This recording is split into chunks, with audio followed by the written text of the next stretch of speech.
안녕하십니까. 갤라호른입니다. 갤라호른에서 생산하는 보고서는 애널리스트가 아닌 트레이더가 거래를 하면서 트레이더의 눈으로 바라본 시장 모습을 보고서로 만들어 투자자 여러분께 제공하고 있습니다. 외환 시장에서 가장 큰 비중을 차지하는 유로 달러 통화상의 흐름을 살펴보기 전에 최근 눈에 띄게 늘어난 차트 모습을 살펴보겠습니다. 1시간 차트에서 유로가 크게 오르면 직후에 다시 크게 하락하는 모습을 반복한다는 점입니다. 그래서 결론적으로 가격은 제자리를 찾거나 하락하고 있습니다. 이런 경우가 반복되면서 4시간 차트에서는 망치형이나 도지형 캔들이 나타나고 가격은 점차 가라앉았습니다. 5월 말부터 계속되던 유로화의 하락세는 이번 주에도 계속됐습니다. 주간 차트에서는 5월 하순부터 지금까지 2번을 제외하고는 줄곧 하락했고 일간 차트에서도 일시적 반등을 보였어도 하락세가 뚜렷한 모습입니다. 4시간 차트와 1시간 차트에서는 반등의 기회를 여러 번 찾아볼 수 있었지만 번번이 강력한 되돌림에 막혀 추세 전환에 실패한 모습을 확인할 수 있었습니다. 그러면서 고점은 조금씩 낮아졌습니다. 4시간 차트에서 나타나는 하락 삼각형 패턴은 추가 하락을 암시하고 있습니다. 주간 차트에서도 점차 이중 천장형 패턴을 형성해 가고 있습니다. 서형 패턴 완성에 실패하더라도 1.16까지 추가 하락할 가능성이 높아 보입니다. 전형적인 약세장 차트인데 추세 추종을 따르는 트레이더라면 유로에 대한 매도적 시각을 유지하는 것은 타당해 보입니다. 유로에 대해 긍정적인 시각을 가지고 있더라도 유로화 매수는 당분간 자제하며 흐름을 지켜봐야겠습니다. 달러 강세를 생각하는 투자자라면 그 의견을 계속 유지해도 무방할 것입니다. 다음 주 월요일 독일 IFO 기업 환경지수가 발표됩니다. 독일 IFO 기업 환경지수는 유로화에 큰 영향을 끼치는 지수 가운데 하나인데 IFO 지수를 계기로 유로가 반등할지 한번 지켜볼 필요는 있습니다. 한편 현지 시간으로 23일 미국 서부 텍사스 원유 9월 인도분 선물 가격은 배럴당 74.10달러를 기록했고 북해 브렌트유 9월 물도 전장보다 16센트 오른 배럴당 72.07달러였습니다. 서부 텍사스 원유는 지난주보다 0.7% 올라 2주 연속 하락세를 멈췄고 브렌트유도 이번 주 0.7% 올랐습니다.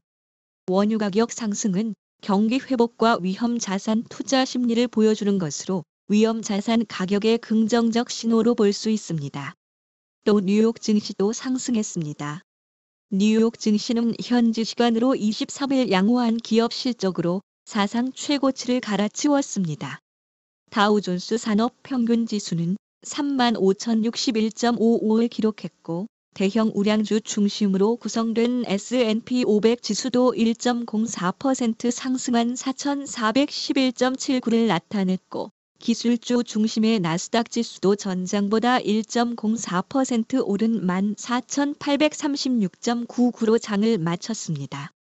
3대 지수가 4거래일 연속 오르며 나란히 사상 최고치를 기록했습니다. 유가와 증시의 상승은 위험 자산에 속하는 유로화에도 긍정적인 신호로 볼 수 있겠습니다. 유로화 차트에선 유로화 약세 신호 일색이지만 외부 시장이 보내는 긍정적인 신호는 유로에 대한 희망을 주기도 합니다. 외환 시장은 주식 시장과는 달리 여전히 코로나 바이러스 감염증 위험에 노출돼 있습니다. 얼마 전까지만 해도 백신 접종으로 팬데믹 상황이 극복되고 앞으로 닥칠 인플레이션을 걱정했는데 델타 변이 확산으로 순식간에 위험 회피 심리가 시장 분위기를 사로잡았습니다.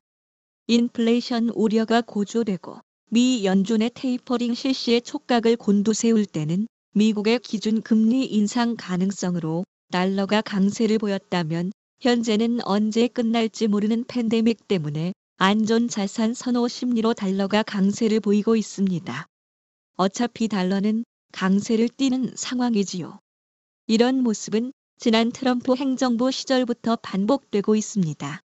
그때는 미중 무역 갈등으로 갈등이 심화되면 안전자산 선호 심리로 달러가 강세를 띠었고 무역 갈등이 협상으로 봉합될 기미를 보이면 무역 전쟁 해소로 미국 경제가 성장할 것으로 보인다며 달러가 강세를 띠었죠. 이번 주 목요일 유럽중앙은행은 기준금리와 통화정책을 발표하면서 비둘기파적인 행보를 이어갔습니다. 그 결과 유로화를 석 달 만에 최저치 수준까지 하락한 바 있습니다.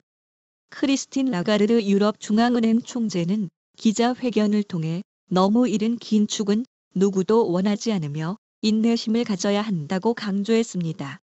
라가르드 총재가 초안화적인 통화 정책 기조를 당분간 이어가겠다는 뜻을 분명히 밝힌 것으로 보입니다.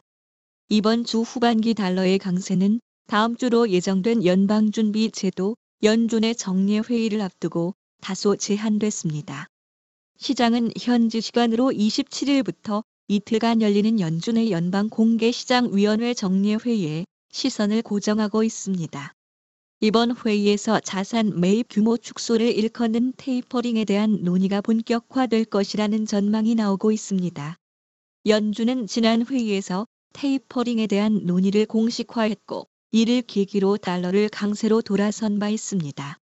이렇듯 다음 주에는 굵직한 경제 이벤트가 예정돼 있는데 독일 IFO 기업 환경지수가 월요일 발표될 예정이고 한국 시각으로 목요일 새벽에는 연방공개시장위원회에서 미국 기준금리를 발표하고 연방준비제도 의장의 기자회견이 있습니다. 이날 밤에는 미국의 GDP 예상치와 실업수당 신청 건수가 발표됩니다. 아시다시피 연준의 연방공개시장위원회 정례회의와 기준금리 발표는 외환시장에서 가장 강력한 경제 이벤트입니다. 회의 결과에 대해 주목해야 할 이유입니다. 웰스 파고 증권의 관계자는 지난 몇 주 동안 달러화가 강세를 보인 이후 지쳐 보인다면서 근본적인 측면과 기술적인 측면 모두에서 힘이 소진되고 있는 것 같다고 진단했습니다. 그러나 그는 미국제 수익률이 하락하고 있다는 점을 감안할 때 달러화가 향후 몇 주 동안은 상승세를 유지할 수 있을지 확신할 수 없다고 지적했습니다. 갤라호른에서는 동영상뿐 아니라 텍스트로 보고서를 작성해 페이스북에 마련한 갤라호른 페이지에 올리고 있습니다. 필요하신 분은 참고하시면 되겠습니다. 갤라호른에서 제공하는 보고서는 참고용으로만 활용해 주시고 투자에 대한 책임은 전적으로 투자자 자신에게 있다는 점을 유념하시기 바랍니다.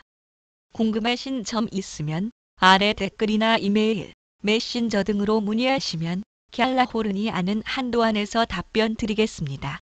지금까지 갤라호른이었습니다. 감사합니다.